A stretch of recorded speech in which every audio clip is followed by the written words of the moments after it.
Olá, tudo na paz contigo? Espero que você esteja bem, tranquilo, tranquila. E olha só, essa semana que passou, semana passada, o Divaldo Franco fez 91 anos de idade. Se você não conhece o Divaldo Franco, o que é muito improvável, é só colocar aqui no YouTube que você vai achar um monte de coisa sobre o Divaldo. Mas o Divaldo Franco, ele completou 91 anos de idade. E assim, completou 91 anos de idade no melhor estilo Divaldo de ser, né? Aí você vê a agenda dele desse mês agora com 90... Nossa, minha barba tá desarrumada. Com 91 anos de idade. E assim, num dia ele tá fazendo uma conferência, uma palestra na Bahia, no outro dia tá na Noruega, no outro tá na Finlândia, no outro tá na Alemanha, no outro dia tá indo pra Marte, Atlântida, Terra-média, volta pro Brasil. E assim, é um exemplo de vida, enquanto que eu tô aqui na sala assistindo Netflix e tem que pegar o controle na mesinha, falou, vai alguém aí, pega o controle, né? Aquela preguiça nossa de cada dia, preguiça de levantar a bunda e ir na padaria buscar o pão. E Divaldo não, Divaldo 91 anos de idade, alinhadíssimo e indo pra tudo quanto é canto. Então eu vou aproveitar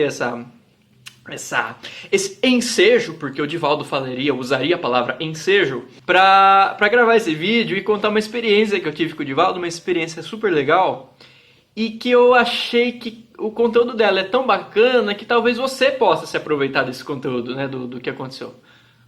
Preciso arrumar essa barba aqui. Então vem comigo aqui que hoje é a historinha caos do Divaldo.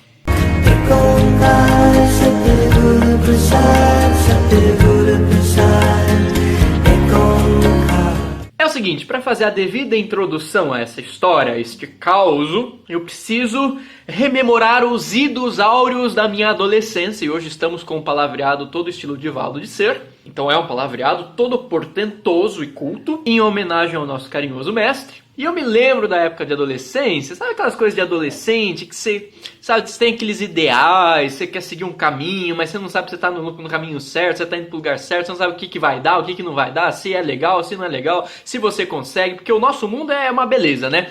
Sempre coloca na gente aquelas credenciais de você não consegue, você não pode, você não vai conseguir, quem é você, quem que você acha que você é? Eu tinha lá os meus ideais adolescentes e ideais de linha espiritualista, né? Já desde aquela época, desde muito cedo, e às vezes eu ia em alguns lugares, aqueles lugares que a gente acha que tá indo lá para ser ajudado, e não que não seja, não tô querendo ser ingrato, e agradeço muito por toda a ajuda que eu recebi em todos os lugares, mas às vezes eu ia em alguns lugares, vamos dizer assim, mais religiosos, mais espiritualizados, mais espiritualistas, e procurava ajuda, procurava assim, conselho, ó, quero fazer isso, tô pensando em fazer isso. E lógico que muitas vezes eu fui ajudado. Mas algumas vezes, e a nossa mente adora focar naquilo que não deu certo, algumas vezes eu me senti muito desestimulado, sabe? Porque eu tinha uma cabeça que eu pensava meio diferente do pessoal. E eu sempre ouvia uns tolimentos, né? Acho que Divaldo usaria essa palavra, tolimento. E eu percebi que existe um traço no comportamento humano que é muito característico, que é da gente aproveitar momentos de passividade declarada do nosso semelhante, ou seja, quando alguém chega pra gente e fala assim, ó, estou baixando a cabeça e estou pedindo ajuda, né? E o ser humano tem o traço de utilizar esses momentos de fragilidade, de passividade declarada do seu semelhante para tentar muitas vezes, e sem perceber, na melhor das intenções, tentar... Peraí que engasguei com o pigarro aqui. Divaldo não usaria a palavra pigarro, usaria a palavra perdigoto. Muito bem, voltando aqui. Então muitas vezes as pessoas vão utilizar esse seu momento de fragilidade para tentar te colonizar moralmente, ideologicamente, espiritualmente, doutrinariamente. Porque você está baixando a cabeça, é a hora ideal dela impor a verdade dela para você. Não necessariamente ela está realmente querendo te ajudar. Deixa eu ver o que essa pessoa precisa. Muitas vezes é apenas um pretexto para ela reafirmar uma verdade que ainda não está afirmada nem dentro dela mesma. Por isso ela quer que você acredite junto. Porque está tão fajuta a crença que ela tem dentro dela que ela precisa que o outro acredite junto com ela. E aí eu me lembro do Chico Xavier. Chico Xavier foi uma vez visitar o Carandiru. E lógico que não seja bacana a gente compartilhar ideias bacanas e positivas para as outras pessoas. Outra coisa é a gente impor em momentos delicados, né? Chico Xavier estava no Carandiru. E o que ele fez? Ele foi lá beijar a mão dos presos. Chico Xavier. O que eu vou falar? Chico Xavier. Foi lá, beijou a mão de todos os presos, até daqueles presos assim, brutão mesmo, tal, que ninguém chegava perto. E aí uma pessoa perguntou pra ele: ô Chico, e aí, você doutrinou os presos enquanto você estava lá? E Chico olhou assim espantado, como se tivesse ouvido o maior absurdo do mundo, falou: mas minha filha, como assim doutrinar? Seria uma covardia eu me aproveitar da situação deles para impor as minhas verdades. Eu não fui lá doutrinar ninguém, eu fui distribuir um pouco de amor. Quantas vezes a gente não esquece disso, né? E quantas vezes não esquecem de fazer isso com a gente também. Então, claro que muitas pessoas me estimularam, sim, mas muitas outras vieram com aquele papo de: imagina, você tem que pensar como eu, quem é você, não faz isso, você não pode pensar diferente, aquele tipo de coisa que a gente sabe que só atrasa o progresso da humanidade, ainda que seja nutrido pelas melhores das intenções, que aliás... já diz o brocardo popular, porque Divaldo usaria a palavra brocardo. Não, Divaldo usaria a palavra adágio, adágio popular. Dizem que o inferno também está cheio de boas intenções. E aí então eu lembro lá num período que eu tava assim meio desanimado, tinha ouvido umas abobrinhas na minha orelha, me desestimulado e tal, não vou fazer nada, imagina. Só que eu falei: pô, eu vou entrar em contato com o Divaldo. E aí eu me aproveitei de uma credencial da minha família, porque o meu pai teve bastante contato com o Divaldo. Aliás, meu pai teve bastante contato com o Chico Xavier e com o Divaldo Franco, mas aqui em casa a gente não sabe o tamanho desse contato, porque assim, todas as coisas legais e épicas que o meu pai faz na vida, ele não conta pra ninguém. Não era raro na infância meu pai estar publicando um livro e uma semana depois a gente descobria por alguém de fora que meu pai tinha publicado um livro. Então ele sempre teve essa humildade muito forte de levar bem literalmente aquele negócio de: se você faz uma coisa com a sua mão direita, que a sua mão esquerda não saiba, né? Ele sempre teve essa procedência, eu sempre achei muito legal da parte dele. Mas a gente não sabe o quanto que foi esse contato com o Divaldo e com o Chico, mas eu sei que tinha e me aproveitei dessa credencial para chegar no Divaldo. E mandei uma carta pro Divaldo e tal, falando da situação, dos meus ideais, aquela coisa toda. E não só o Divaldo respondeu, como ele me respondeu por vídeo. Como esse vídeo que você tá vendo aqui, tá vendo eu falando com você? Divaldo pegou e gravou o vídeo, lógico, com a ajuda do meu queridíssimo amigo Astor Castro. Aliás, Astor, aquele abraço do tamanho da cidade de Salvador pra você. E Divaldo me mandou um vídeo. Olá, querido Yuri, vim aqui falar com você, etc e tal. E me falou um monte de coisa linda, cara. Coisas legais, coisas da minha vida, coisas do meu trabalho, coisas do contato dele com meu pai, coisas da vida dele. E com toda a vida dele para me estimular naquilo que eu estava querendo fazer. E claro que quando o Divaldo me mandou o vídeo eu me senti muito especial. Mas o Divaldo não me mandou o vídeo porque eu sou uma pessoa especial, mas porque almas grandes e que já são especiais fazem com que a gente também se sinta especial. E sim, foi uma coisa muito linda, muito linda. Até hoje, quando eu pego a transcrição que eu fiz, eu me emociono. Por quê? Porque é um cara que fala com uma energia de autoridade. O que é essa energia de autoridade? É quando a pessoa fala com moral. Ou seja, ela faz. Ela fez e ela faz acontecer, então ela manja daquilo. É uma outra energia.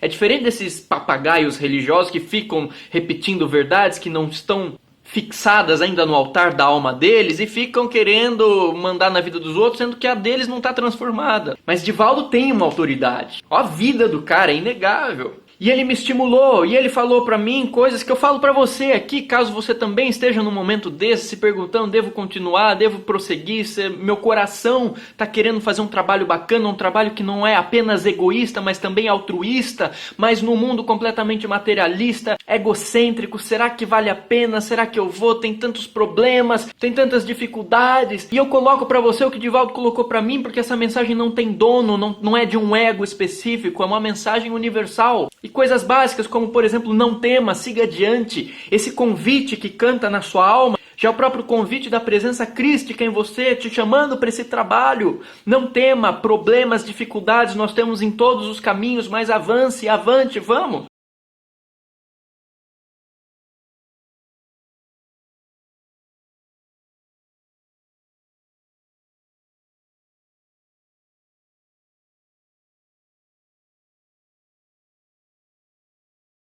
Vale a pena, no final vale muito a pena esse tipo de investimento. E olha a vida do Divaldo, que é prova maior. A conclusão disso tudo é o seguinte: Divaldo reacendeu em mim a lembrança daquilo que os grandes mestres de verdade fazem pra gente. Os grandes mestres de verdade, eu estou falando de mestres históricos, mestres acessíveis, Jesus, estou falando de Buda, estou falando de Krishna. Mas se você olhar o discurso e a atitude deles, é sempre um discurso de elevação. Mas olha que engraçado, eles conseguem te pôr para cima, te elevar, sem que elevem o teu ego. Porque existe uma diferença entre a gente escutar aquilo que o ego quer ouvir e a gente escutar aquilo que fortalece uma instância mais profunda na gente, que vai nos fortalecer, inclusive a ponto da gente ter força suficiente para transcender e se elevar acima do nosso próprio ego. E as grandes almas fazem isso e olham para você e não te põem para baixo, falam que você não consegue, você é um pecador. Olha pra você, olha o que você fez na vida passada, olha o que você tá fazendo agora, você não consegue, imagina. Não, eles olham pra você e falam assim, o amor existe dentro de você, existe luz dentro de você. Você já foi chamado, siga, acredite em você. Use as dificuldades para o seu crescimento. Você está apoiado. E era muito legal porque Divaldo falou isso. Vou irradiar, vou vibrar por você. E com certeza esses mestres estão vibrando. Claro, eu não estou falando que Divaldo é como Jesus, porque Divaldo é humano como a gente. Mas é um humano que mostra que pode dar certo ser humano. Né? Com todas as nossas particularidades. Dá pra fazer um negócio legal. Então é isso, toda vez que às vezes eu tô meio pra baixo com as dificuldades, porque todos as temos, claro. E eu vou pedir ajuda pra alguém e eu percebo que alguém se aproveita desse meu momento pra querer crescer em cima de mim e se mostrar o conselheiro, a conselheira, a sabe tudo, e que no fundo não tem uma real empatia e usa esses momentos pra me pôr pra baixo, falando, não, tá errado mesmo, você não consegue, blá, blá, blá, blá, tá errado, você tem que fazer que nem eu, né? Porque todo mundo tem uma vida maravilhosa, né? É nesses momentos em que eu paro e falo assim, o que Jesus falaria pra mim? O que Jesus falaria para você diante da sua dificuldade? Será que te colocaria para baixo como está todo mundo te colocando? Não estou falando para você ser uma pessoa orgulhosa e recusar tudo que falam de você, porque às vezes isso é muito importante. A gente pegar aquilo que falam, até mesmo nas críticas, mudar aquilo que for necessário e deixar a parte ruim para lá. É importante a gente ouvir isso para nossa autotransformação. Mas tem um monte de gente que está apenas espelhando na gente os problemas e as dificuldades deles mesmos. Nós somos espelhos, porque da mesma forma que cada um dá aquilo que tem, eu falo daquilo que eu sou e não daquilo que você é, no final das contas. Freud já dizia, quando José fala de Carlos, eu sei mais de José do que de Carlos. Porque é isso, a gente reflete isso nos outros. É a mesma coisa como Jesus. Um sujeito que encontrou Deus dentro dele, vai olhar para você e vai ver um saco de merda? Não! Vai ver Deus ali, ainda que como uma centelha em potencial de autorrealização, de autoexpressão. Mas ele vai ver isso e vai focar e vai alimentar isso em você, falando assim, essa divindade está dentro de você, essa grande potencialidade infinita está dentro de você, essa alegria universal, essa felicidade universal, esse amor universal, essa luz universal estão dentro de você, levanta e anda. Não vão falar ajoelha e beija meu pé porque você não presta, eu que sou bom. E Divaldo me lembrou disso, porque muitas pessoas me fizeram esquecer disso. Mas Divaldo é uma alma que ressoa com essas grandes almas. E às vezes elas nos lembram de coisas que infelizmente a gente esquece. Alright? Então é isso. Abençoadíssimo seja o Divaldo. Poxa, que bacana ter essa pessoa aqui com a gente, sabe? Não é lá um santo do passado. Não, é aqui agora, vivendo os mesmos problemas que a gente tem e mostrando que nada obstante as dificuldades, a gente pode dar um passo além e utilizar isso tudo como incentivos para o nosso programa de autolibertação, de autoiluminação, de autoconhecimento. Tá bom? Olha, um beijaço na sua alma. Senta a testa nesse botão de like para nos ajudar aqui no canal. Se inscreva no canal se ainda não está inscrita. Pô, você ainda não está inscrito, cara. Só falta você falar que você também não assistiu O Senhor dos Anéis ainda, né? Conheça esse tipo de gente. Gente, fica na paz. Até o próximo. Um beijaço na sua alma e um abraço do tamanho do sol.